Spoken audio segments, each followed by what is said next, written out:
They say a happy wife means a happy life. Some men forget this advice Sam, you gotta help me, man. at their own risk. A gangster's maul learns all the tricks of the trade. Inside, she's as tough as nails. You wouldn't want to cross her. A material woman knows just what her husband is worth. She had the ability to know right from wrong, and she chose to do wrong. Get on that bed! And a long-suffering spouse Shut up! No. turns the tables. She was like a little mouse being put through narrower and narrower corridors. These women can't resist the temptation to become self-made widows.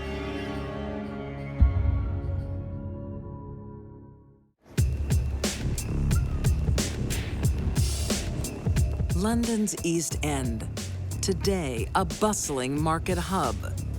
But during the 60s, this working-class neighborhood is the Cockney capital of armed robbery. A deprived area and not much work, everybody poor, hard-working, basically honest people, but being so deprived, of course, crime thrived in that area. Criminals strike fear into the hearts of some and desire into the hearts of others. Linda Calvie is a woman who never met a bad boy she didn't like.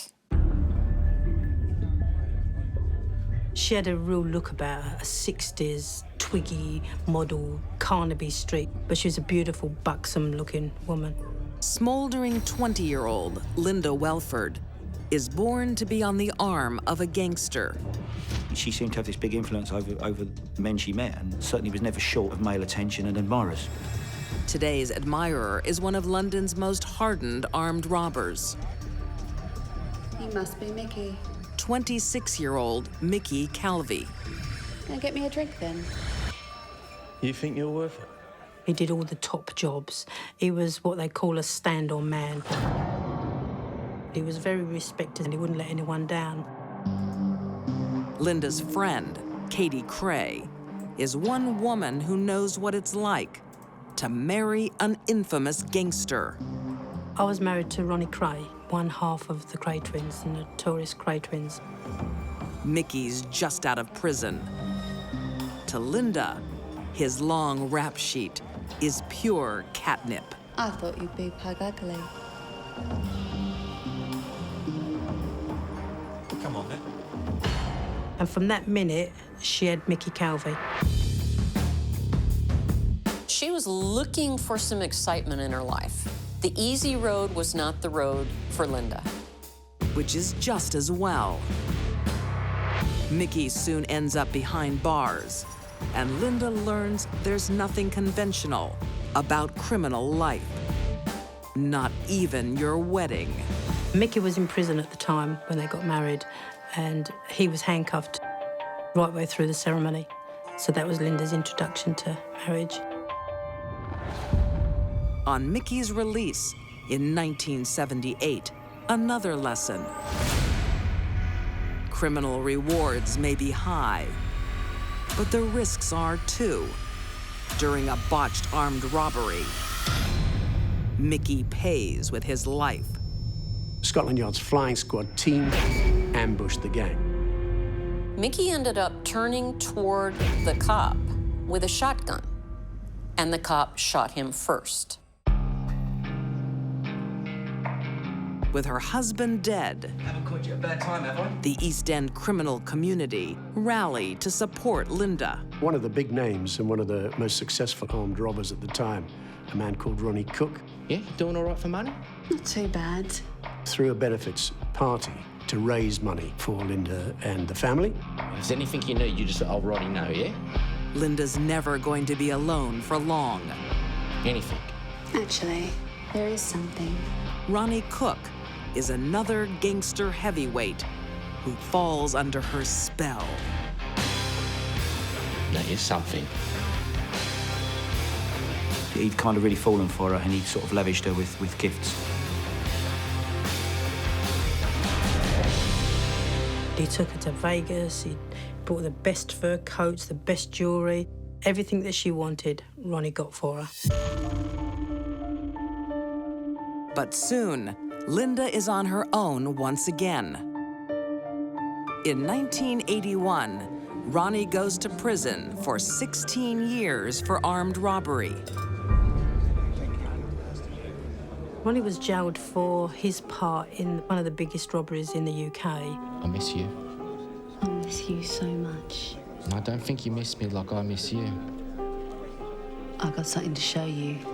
Linda was completely besotted by Ronnie Cook, and she promised that when he went to jail that she would wait for him. True love, Ron Cook. And she had a tattoo done on her leg saying, "True love, Ronnie." It's lovely, isn't it? But 16 years is a long time to be without a man. Listen, I've arranged for someone to look after you while I'm in here, yeah? Okay. So Ronnie makes sure Linda is looked after. He's a good lad. He'll do what I say. He basically arranged for one of his trusted friends, Brian Thorogood, himself an experienced armed robber, You do what he says because he's doing what I say. to look after Linda and to provide her with money. Thorogood gave her £100 spending money every week, for instance. See, even when I'm in here, I'm looking after you. But once again, the inevitable. Linda's famous allure snags yet another gangster. Once again, Linda just cast a spell completely over Brian Thorogood. And he fell totally hook, line and sinker in love with Linda. He kept an eye on her, all right. He left his wife and moved in with her. Brian not only takes Ronnie's lover, Don't worry, he'll never know. but his criminal empire too. Linda didn't just want to be with men that were criminals. She wanted to be a criminal herself. For years, Linda has learnt from the best. Now she's ready to prove how tough she is. Please help me, stop! Linda's armed robbery operation was very sophisticated. Get out there and check this out. One of the robberies, she made out to be pregnant. She suddenly produced a gun from her tummy. These guys were completely stunned. Open the van! Now! Linda is a natural. But soon, like her husband and her lovers, her criminal career is cut short. Linda Calvie got 7 years and 4 months for armed robbery. So now she's got Mickey, who's dead. She's got Ronnie Cook serving 16 years in prison. And now there's Brian Thorogood with 22 years.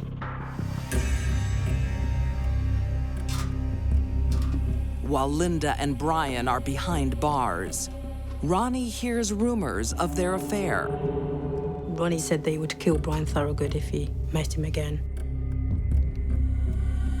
But he absolutely adored Linda and he forgave her straight away. Ronnie can forgive infidelity, but will he be so big-hearted when he finds out his mistress's other secret? She had been going through Ronnie's loot that she was supposed to be safeguarding like a sailor on leave. East London, 1989. Linda Calvie has graduated from gangster mall to gangster. Don't you move! But after serving 4 years for armed robbery, she has another worry. She's been stealing her boyfriend's money. She was fearful of the retribution which Cook would visit on her once he discovered that all his money was gone. Ronnie Cook is a tough man. Linda needs someone even tougher to help her. 35-year-old inmate Danny Reese fits the bill. Danny Reese was known as the most dangerous man in the prison system. I'm scared of Ronnie. Big, strong, powerful man, did lots of weights. I want him dead. Linda went to see Danny in prison I can pay you 10,000. and offered him 10,000 pounds to kill Ronnie.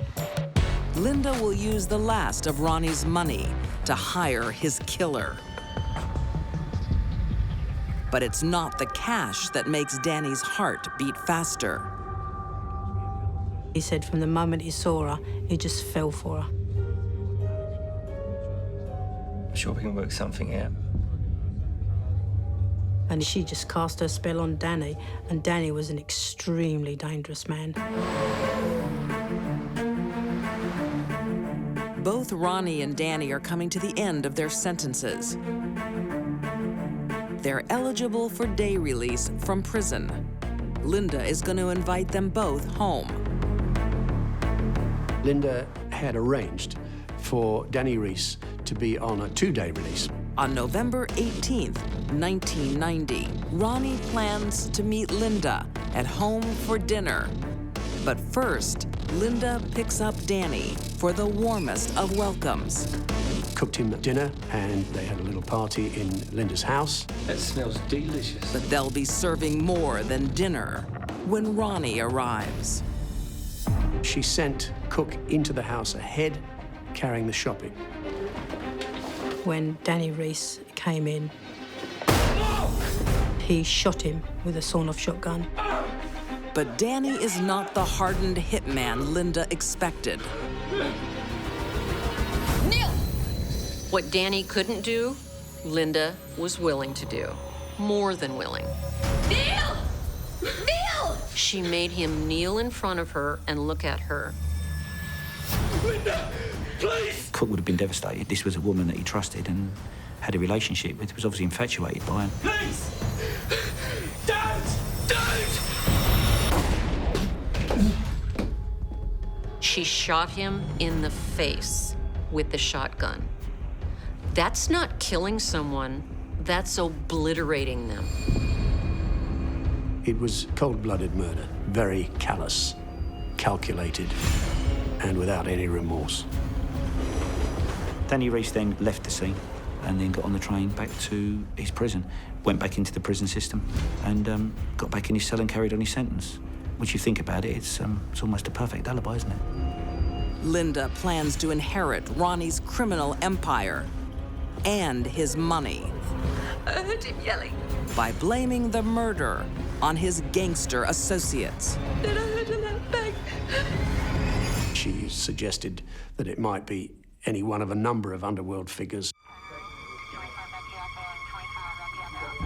But when police find fingerprints at the scene belonging to Danny Reese, Linda can't bank on loyalty from her criminal lover. They picked up Danny. He sang like a bird. He told him exactly what happened.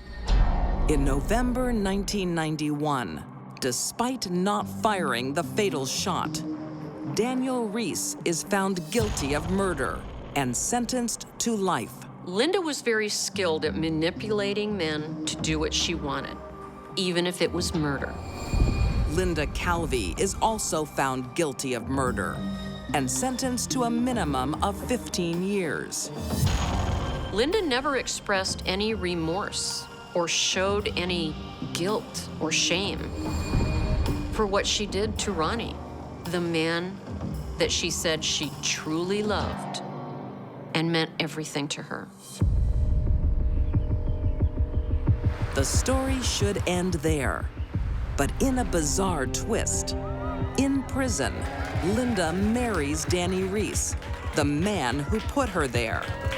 In an extraordinary wedding ceremony attended by a number of women serving life sentences for a bizarre collection of grisly murders and so on. By the time Linda is released in 2008, the marriage is over. Just in time for the next man in line. So Linda was actually picked up at the finish of her 17 years in prison in a white convertible Rolls Royce by her latest beau. So watch this space. She draws them into her web simply by the force of her personality. In 2009, 61-year-old Linda says, "I do," for the third time. Her 76-year-old husband has no criminal past. Her husband joked at the wedding, well, you know, at my age, if she kills me, she kills me. Linda's a really beautiful, beautiful woman, but inside she's as tough as nails. You wouldn't want to cross her. Actions speak a lot louder than words, and shotguns are loudest of all. Lord, thank you for the food we are about to receive. We think we know the people we love. Amen. You just never know what type of person you're talking to or dealing with. But some women hide behind a mask so well that an individual can be this sick, this disturbed, that even loved ones can't see their true natures. She had the ability to know right from wrong, and she chose to do wrong.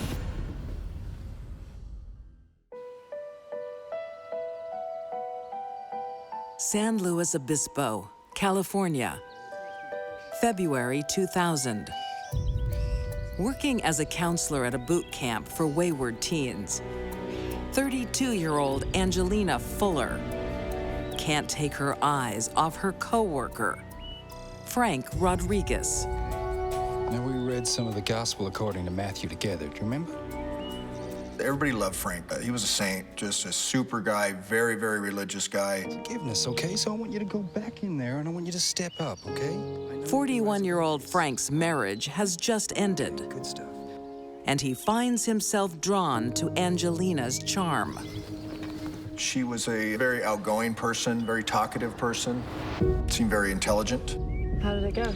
Yeah, not bad. They got some issues to get over, but they'll get there. You're so good with them. Drive me crazy sometimes. Angelina's smile masks a tragic past. In 1993, she experiences every mother's worst nightmare.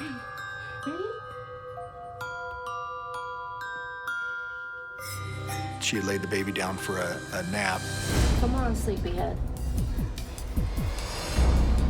Angelina's youngest daughter, 13-month-old Alicia, Alicia!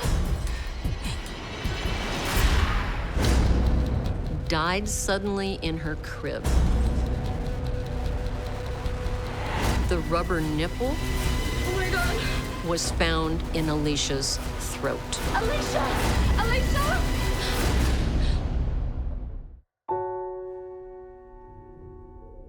This is the worst thing that can happen to a parent. The devastating death puts an end to Angelina's marriage. It's not unusual for couples to divorce after the death of a child. 7 years later, Angelina wants to make a new start. So does her coworker, Frank. And just 3 months after meeting, the couple marry. They moved down to Montebello, where they rented a house after being married. He was the perfect guy. He loved her and would do anything for her. But the honeymoon period is short-lived. Once again, Angelina is plagued by bad luck. A month after they marry, a gas leak fills their house with dangerous fumes. Frank narrowly escapes disaster. Fortunately, Frank noticed something was wrong and called the gas company, and they fixed it. What he should have done that he didn't do was run like the wind. Frank thinks he's the luckiest man alive. Lord, thank you for the food we are about to receive. And thank you for protecting us against the gas leak. But Angelina is not the devoted Christian wife she seems. Within a few short months, she started growing tired of Frank. Angelina was having an affair with a gentleman by the name of Matt. Angelina covers her deceit perfectly. You poor thing. What are you doing sitting up? Even playing the dutiful wife when Frank suddenly becomes sick. And there we go. How are you feeling? The physician told Angelina it was food poisoning and to give him a sports drink to keep him hydrated. Despite Angelina nursing him with sports drinks, The doctor said you need more fluids. Come on. Frank's illness goes from bad to worse. He'd have felt lousy, like he had the flu. Vomiting, muscle aches and pains, weakness, lethargy. Come on, I need... Kind of drifting off. There you go. Nobody realizes just how serious Frank's illness is. Drink. Or the true cause. You just never know what type of person you're talking to or dealing with. Open up. All right. The quiet town of Montebello, Southern California. September 9th, 2000. Angelina Rodriguez wakes in the early hours to a nightmare. She found him on the floor in the bedroom. Angelina calls 911. She explained to them that he'd been sick, she had taken him to the doctor and that type of stuff. Police are at a loss as to how an otherwise healthy 41-year-old could die from the flu. But then Angelina gets a mysterious phone call. I received a call. He said he knew who killed Frank. An unknown caller had called her and said that he had killed Frank and that never be able to prove it, and they used antifreeze. He said to tell them to check for antifreeze. An autopsy soon reveals the caller is correct. Or equivalent amounts of 5 to 6 shots. Antifreeze. Yeah, he said if they test him, they find it there, then they'll... The call helps police prove Frank's death is murder. When did you get this call? Last night. But there's one problem. All right, well, thank you for coming in. We'll be sure to check that out. Thank you. Then we checked her phone records and we realized that she did not receive a phone call that day during that time on her phone. No call, it was made up. No call came in. But police find hundreds of calls out to Angelina's lover. When detectives question him, they make a shocking discovery. You know, I'm not really always sneaking around. On one occasion when Angelina had come up to visit him and stay with him. We don't have to do it for that much longer. What are you gonna do? I've already done it. What have you done? I left the gas on in the garage. She made a comment that, you know, maybe by the time she gets home, the house would have exploded and Frank would be dead. The gas leak is no accident. Angelina wants her husband's money, but not her husband. Angelina convinced Frank to take out a $250,000 life insurance policy on himself and make her the sole beneficiary. But without a cause of death, the insurance company won't release funds. So Angelina makes up the incriminating phone call. She thought she was being clever, as most psychopaths do. But in fact, she was painting red concentric circles right on her own forehead. Angelina is arrested for murder, but she has one more trick up her sleeve: eliminating a key witness. You knew what I was doing. You didn't say anything. You can go to jail for that, you know. Yeah? They haven't arrested me yet. This is getting bigger than anyone could have imagined. You don't shut your mouth. You're gonna regret this. One of Angelina's friends was going to testify against her. I'm gonna regret it. You know what? Don't talk to me. I don't want to hear from you again.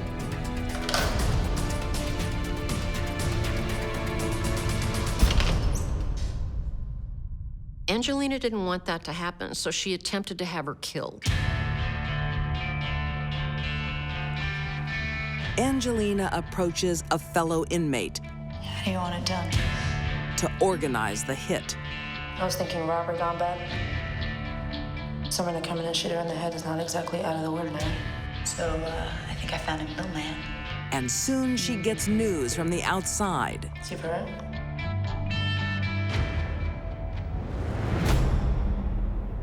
The job is done, and she'll be walking free. Antonio.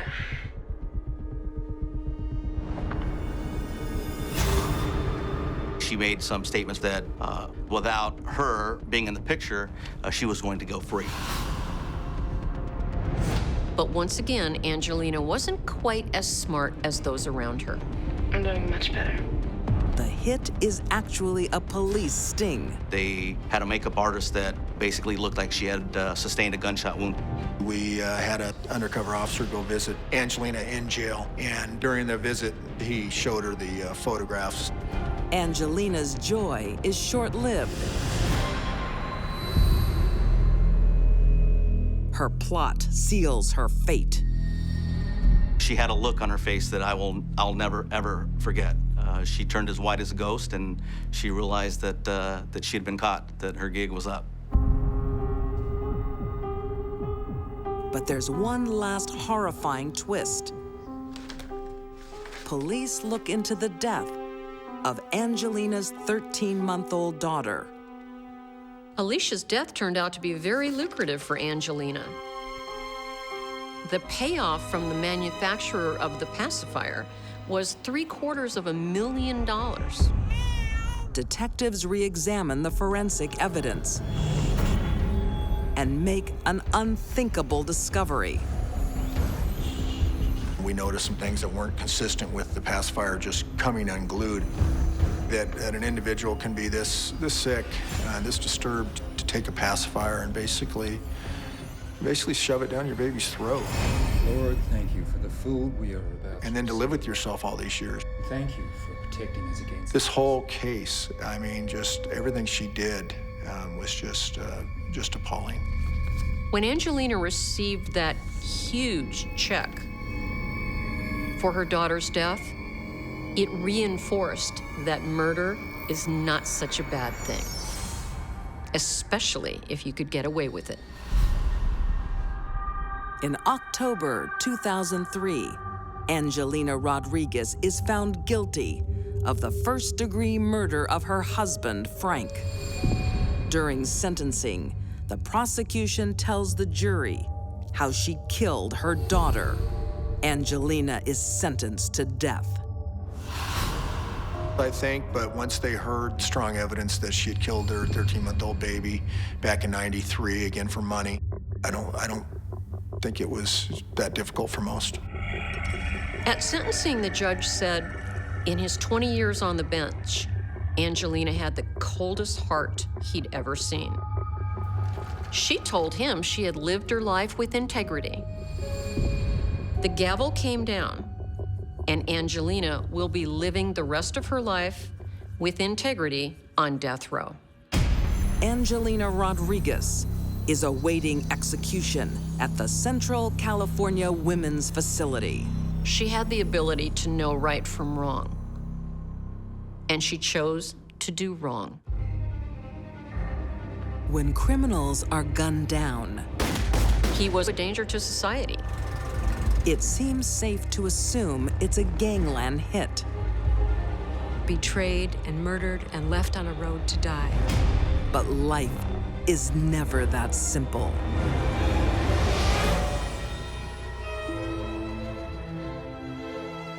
Albany, New York, 1920. Italian immigrant Anna Capello lives in a violent gut district, which was rife with prostitutes, drug running, gun running, and a great many very nefarious occupations, people trying to make a buck any way they could. Someone like Anna had very few opportunities. But 16-year-old Anna has plans for escape in the form of Salvatore Antonio.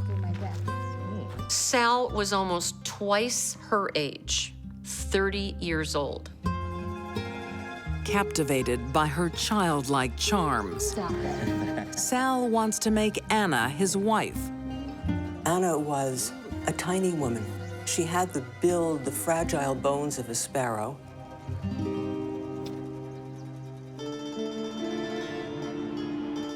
Sal has a good job.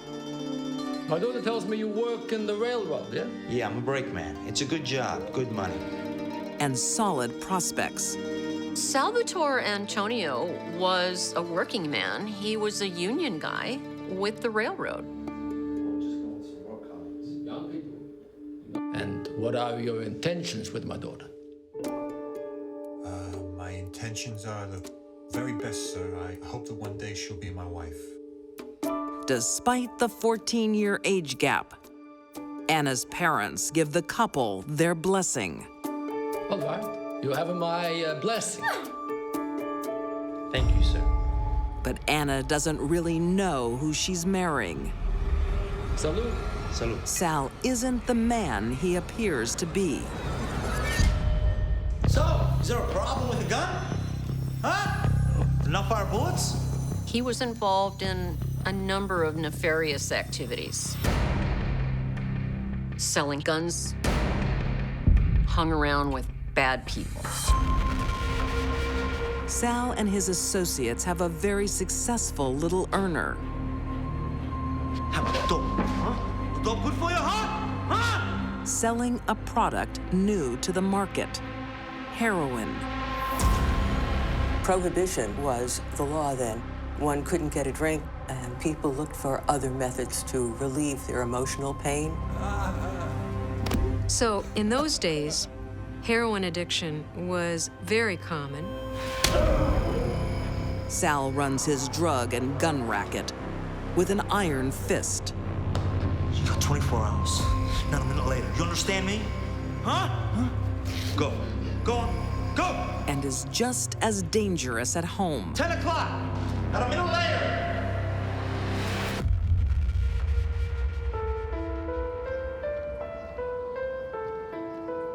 He had very strict rules for Anna, exactly how she was to behave at all times, and he enforced these rules by beating her whenever she was negligent in his eyes.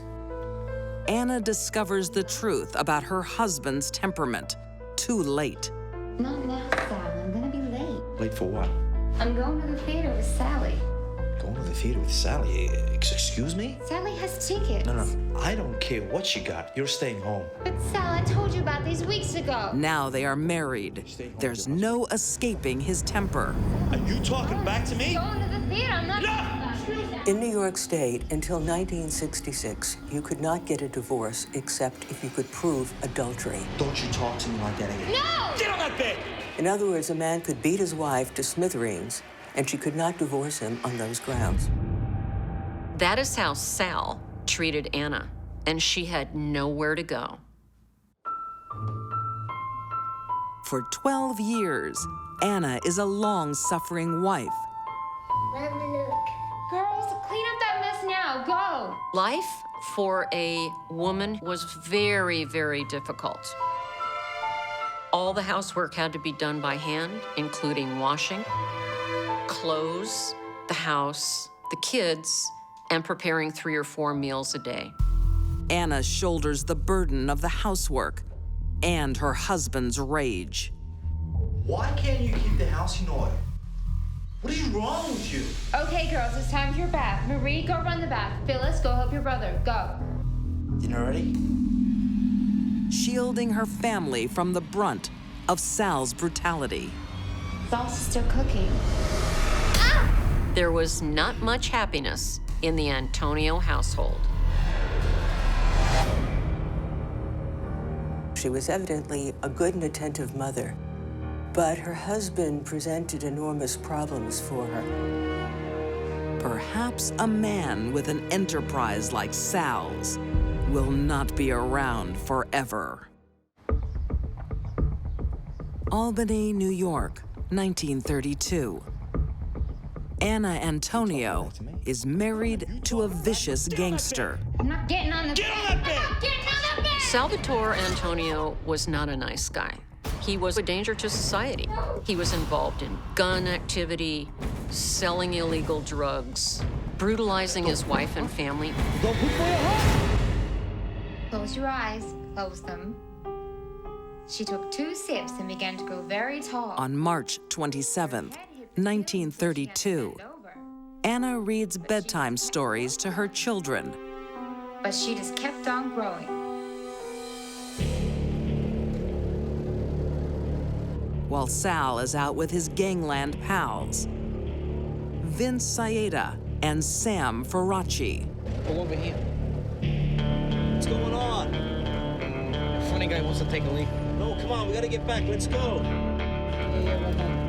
But in the middle of nowhere, the night takes a fateful turn.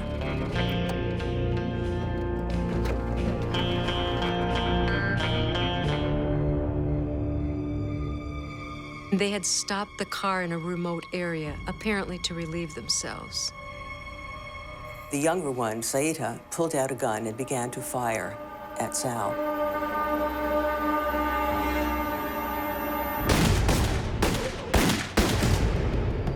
Finish him, man! Get the knife, finish him! Sam, you gotta help me. He begged for his life, saying, "What have I ever done to you?" You gotta help me, man. I can't help you. Finish him!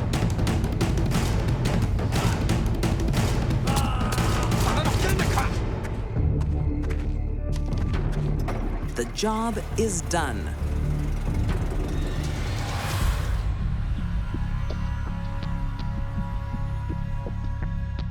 When a gangster is killed, the first suspects are his criminal associates. The police eventually found out that the night before Sal was murdered, he went out to dinner with Saeta and Faraci. And they questioned them. All I'm telling you is I didn't do it. I didn't kill the guy. We can't go until we get to the bottom of this. I've already told you. Well, we got all day. I told you, I was there, but I didn't kill him. It wasn't me. Being hardened criminals, What do you want me to tell you again? they didn't give up any information right away. Were you the stabber or the shooter? After 3 days, Vince and Sam turn on each other. I did not kill him. I was there, but he's the one that killed him. Vince. Vince did it. But when that doesn't work, they try another bold tactic. The truth. Okay. She offered us $800. She said he had 2 life insurance policies.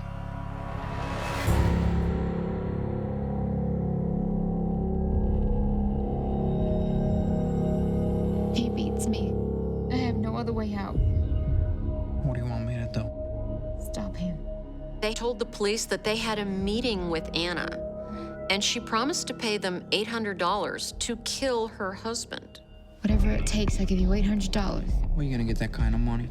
He has 2 life insurance policies.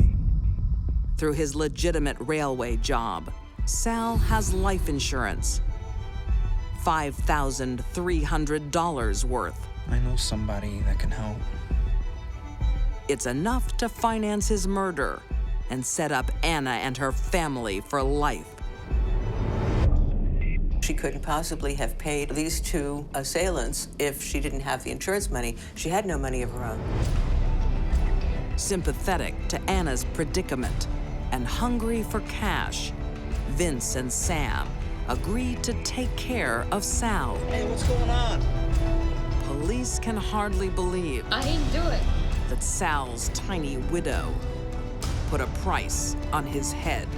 I had no other way out. When they saw little Anna Antonio, they couldn't believe that she would plot her husband's murder.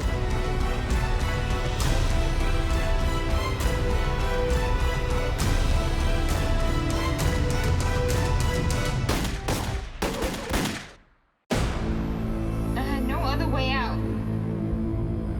Her her choices grew less and less. She was like a little mouse being put through narrower and narrower corridors with only one way out that she could see. In April 1933, Vince Saeta and Sam Faraci are found guilty of first-degree murder. Their sentence, death. The men thought they were going to get away with it because a woman was involved. Anna Antonio is also found guilty of first-degree murder and sentenced to death. There was a lot of sympathy and effort on her behalf to stop this execution. The judicial system would have no part of it, said she received a fair trial and the sentence should be carried through. In August 1934, at Sing Sing Prison, New York, Anna Antonio walks to the electric chair, leaving her children behind. When she saw what was happening to her family, that her son was taken by a relative, but her 2 daughters went to an orphanage, she probably very much regretted her decision to have her husband murdered. Lead us not into temptation, but deliver us from all evil. She looked very fragile and doll-like there. For thine is the kingdom, the power, and the glory. She put her head down, her chin on her chest. She said the last prayer with the Catholic priest before they turned on the electrode. Anna's plan to protect her family failed, and she pays with her life.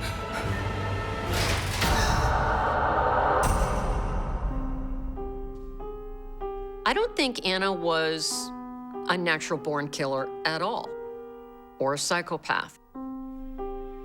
This looks to me like a murder that was self-defense by proxy. She had nowhere to go, but she couldn't stay.